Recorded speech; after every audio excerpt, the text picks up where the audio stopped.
అమెరికాలో జరిగిన రోడ్డు ప్రమాదంలో గుంటూరు జిల్లా తెనాలికి చెందిన యువతి నాగశ్రీ వందన పరిమళ మృతి చెందారు. తెనాలికి చెందిన వ్యాపారి గణేష్, రమాదేవి దంపతుల కుమార్తె నాగశ్రీ ఎంఎస్ చేసేందుకు 2022లో అమెరికా వెళ్లారు. శుక్రవారం రాత్రి ఆమె ప్రయాణిస్తున్న కారుని ట్రక్ ఢీకొట్టడంతో గాయాల పాలై మృతి చెందినట్లు అక్కడి అధికారులు సమాచారం అందించారని గణేష్ తెలిపారు. బాధిత కుటుంబాన్ని కేంద్ర మంత్రి పెమ్మసాని చంద్రశేఖర్, మంత్రి నాదెండ్ల మనోహర్ ఫోన్లో పరామర్శించారు. మృతదేహాన్ని తెనాలికి తీసుకొచ్చేందుకు ప్రయత్నిస్తున్నట్లు చెప్పారని మృతురాలి తండ్రి గణేష్ తెలిపారు.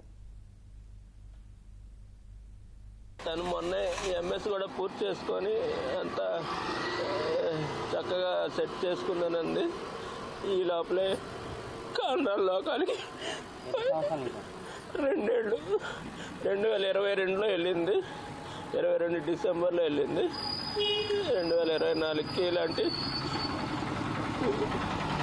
తీసుకొచ్చే ట్రక్ గుద్దేసింది.